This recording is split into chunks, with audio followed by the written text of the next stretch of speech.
There are a variety of other options. For example, every currency, every CBDC could be exchangeable into a common global CBDC, let's call it the global SDR, and exchanged out of that into other currencies. What's up, guys? It is Monday, November 28th at 6:07 p.m. And this is the deep dive where XRP is labeled a global CBDC, which is basically the supranational currency, the world currency, the Economist Phoenix.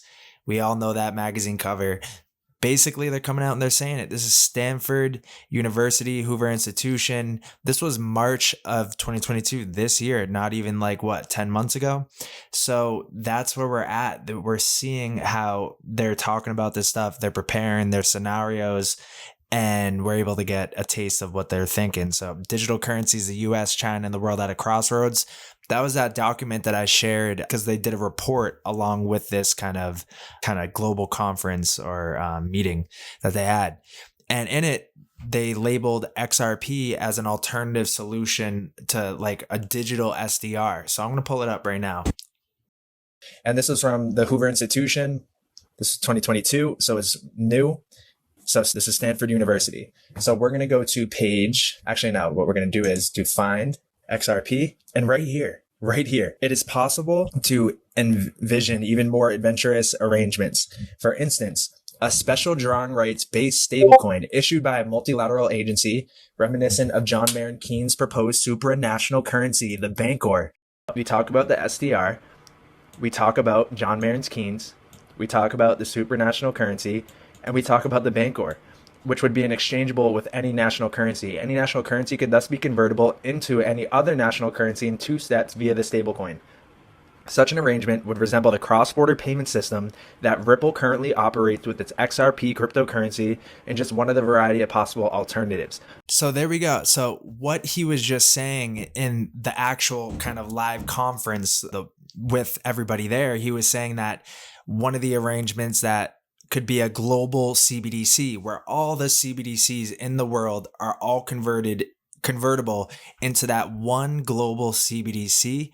Basically what he's outlined is the IMF's SDR. So a digital version of the SDR in the document, they say, would kind of resemble the cross-border payment system that Ripple currently operates with its XRP cryptocurrency. And then you even got XRP exchange rate peg. Come on. There's so many coincidences that it's hard to really kind of just bat your eye at them, right? We've seen so many things. And then they get into the global stablecoin right here, GSC, global stablecoin, right after talking about XRP. That says it right there. So let's keep going because there's more stuff that happened today or the past couple of days. Yesterday, Putin urges for blockchain-based international system. Come on. Vladimir Putin, the president of Russia, thinks that international finance transactions need a whole new system so that people don't have to depend so much on central banks and other third parties. He is sure that international transactions will become much easier in the future when digital money and technologies based on DLT are used. Current system threatens international finance flows and payments, Putin says. He called for a completely new system for international transactions, one that banks and other third parties can't control. Local news outlets said that the Russian leader said it could be done with the help of technologies like digital money and distributed ledgers. Putin spoke at a conference on artificial intelligence that was put on by Sberbank. And we did a video a couple of weeks ago about Sberbank and having kind of XRP Ripple in their documents. It's the biggest bank in Russia. During his speech, he talked about how the current state of affairs, marked by tense relations with Russia and the West, threatens the flow of money and payments between countries. He asserts that everyone is fully aware that one of the channels of assault under today's unlawful limitations is through settlements. And financial institutions understand this better than anybody else since they are constantly exposed to these activities. He's talking about sanctions that have been put on Russia earlier this year. And he said that the present international payment system is costly and controlled by a restricted club of governments and financial entities. In short, they are the lords of life controlling everything monopolistically. And then he goes into Russia is considering comprehensive crypto laws and legalizing cross-border crypto payments based on digital currency and public blockchain technologies. It is possible to create a new structure for international transactions that is much simpler, but also totally safe for users and independent of banks and third country interference. In recent months, Russia has been considering complete crypto rules with its increased support for the legality of cross-border cryptocurrency payments. And they're building a framework for foreign cryptocurrency settlements. In September, they were doing that. And Cuba and Russia, both of whom are sanctioned, are already debating the issue. Also, we can't forget about the Moscow world standard. So that's coming up as well, too, for Russia. A lot of things happen, right? So between looking at the past here, between the ESDR and already knowing what Ripple's all about, the cross-border payments, and they've gone on record saying Swift's new like blockchain based, like I think it's Swift GPI, it's instant payments, but it doesn't have the settlements. That's where Ripple's one of a kind and XRP plays its role. It's because they do the payment message and the settlement all at the same time, like instant. So this has never been done before, and that's what we're seeing now. You can have this with Ripple with a multi-currency system with a global stablecoin that all these CBDCs can convert into, and then commodities can convert into it. Tokenized real estate, stocks, flight mile points, stuff like that, where it's the most liquid asset in the world. What that kind of scenario would play out. We're seeing things heating up. We got the blockchain-based international settlements. He's been saying it for a bit, but now I think he's really like starting to try to pull the trigger on stuff, it seems like. Then we had that with the digital SCR by Stanford University, and now Bank of Japan eyes pilot experiments next year to issue digital yen. It's funny how everything's playing out, right? We had the FTX collapse. Now we're going to see regulations come in around like December, Q1 of next year. And then we're seeing how CBDCs are being full scale, ready to go. Every country now at this point, some have already launched, some are wrapping up their like final phases of years and years of trials and concepts, proof of concepts and everything like that. Now we're seeing the grand finale start to happen. It's going to happen, immediately, imminently to the end of Q1. And I'd be shocked not to see fireworks by the end of Q2 of next year. The Bank of Japan will begin preparation to conduct a pilot experiment with private financial institutions next year towards issuing a digital yen, a source familiar with the matter told Reuters. The move, widely expected, will follow 2 years of experiment with the Bank of Japan has been conducting to decide whether to issue a CBDC. Earlier in that day, the Bank of Japan will start pilot experiments for launching a digital yen with 3 of Japan's mega banks and regional banks next spring. So there we go. We're seeing it next spring, Q1, end of Q1 to the beginning of Q2. We're going to see fireworks. The move will come after BOJ wraps up the second phase of its CBDC experiment that started in April, which will last about a year. So there we go, about that timeline. Likely in April, we're going to see this come to light. And they're talking about global policymakers, that there's going to be some global kind of international regulations, some frameworks, maybe not regulation outright, but some frameworks to abide by a certain date. We're going to see these CBDCs launch. We're going to see this wholesale international settlement system come to light. And then you have right here, the global stablecoin race is on. Like from that video we just watched earlier on in this to the actual document of saying XRP is like the ESDR, and then seeing the call for the blockchain-based international settlements and how we need a completely new system, and how basically it's the current system is tied to a small circle of government, like controlled by a restricted club of governments, financial entities. And then if you kind of fast forward to the Bank of London real quick, that's like been their kind of sales pitch, right? So let's go to this. If you haven't already seen this video, look it up on the page, subscribe at the same time. But the Bank of London XRP, you guys got to watch this. This was last year or earlier this year. I believe so. And in it, this is what they're talking about. So I'm going to drag this over here. So let's give this a watch right now, because it's exactly what Putin was saying in this article. 150 years, what they create. And there's UK, London, Ripple, they're tied up heavy together. This is huge news. Absolutely huge news. And there's videos in the Stargate Tweets Discord group about it, them explaining what they created. But Bank of London debuts as the first new United Kingdom clearing bank in 250 years. If something happens for the first time in 250 years, that's big news. And it's a new clearing bank. It's not just a regular old bank. It clears money across multiple banks with global plans. They're trying to go global. So the Bank of London launched on 30th of November at the UK 6th Principal Clearing Bank, becoming the first in a long time with immediate global plans and the second in 250 years as a brand new clearing bank. All money in. So right here, the world of global transaction and clearing banking needs disrupting. Fewer than 100 banks control the flow of money in, around, between, and out the UK and the EU and the US.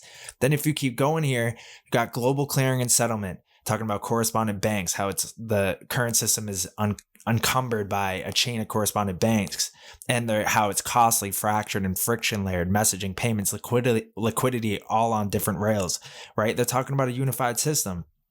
And here you see that, where is it? So unlock liquidity right there. This is what that quote was. But then it says, shockingly, 75% of the world's total spendable money, just under $2.5 quadrillion, is fundamentally controlled by a small club of banks. The balance sheet risk they pose so many years after the global financial crisis is as acute as ever. So guys, we're talking about $2.5 quadrillion. That total addressable market, man, like even 10% is 250 trillion. 1% is 25 trillion. 0.1% is 2.5 trillion. That's all we need. And then we got our high value XRP, right? Talking about the global stablecoin. And that's what he was talking about here. Every currency, every CBDC could be exchangeable into a common global CBDC, let's call it the global SDR, and exchanged out of that into other currencies. Now, typically more integration will mean... He said the global CBDC, right? That could be interchange and kind of swap with every other currency. Then you had in here how it's possible to envision an even more adventurous arrangement. For instance, a special drawing rights SDR-based stablecoin issued by a multilateral agency, proposed by John Maynard Keynes, the Bancor supranational currency, which would be exchangeable with any other national currency, right? And then it says such an arrangement would resemble the cross-border payment system that Ripple currently operates with its XRP cryptocurrency. Right there, right? And then you had the same verbiage out of Putin about how the Russian leader said the present international payment system is costly and controlled by a restricted club of governments, financial entities. In short, they're the lords of life, controlling everything monopolistically. And then you had the Bank of London right here talking about how this big of money is flowing through this small group and how they're trying to disrupt that using blockchain and DLT and kind of building a more connected global financial system, one that's a level playing field, right?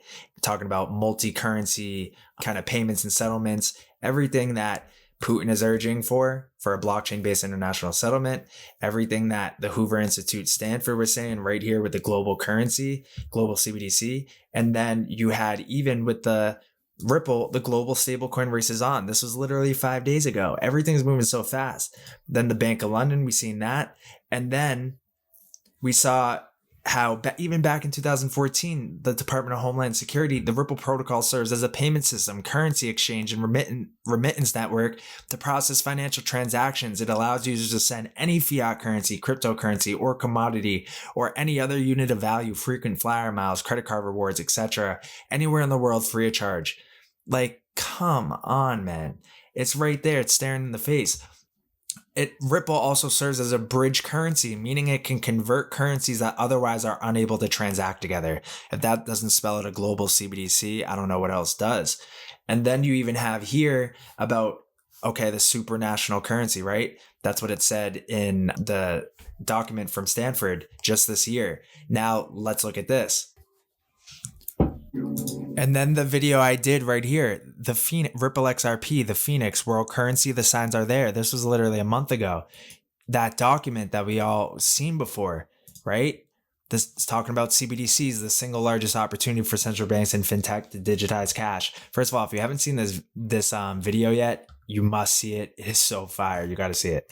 Then right here in the document that says strictly confidential, do not distribute by eCurrency. Digital fiat currency has all the beneficial characteristics of physical currency, but digital fiat currency, aka CBDC, is not, and then you go down here, a supranational currency, Ripple XRP.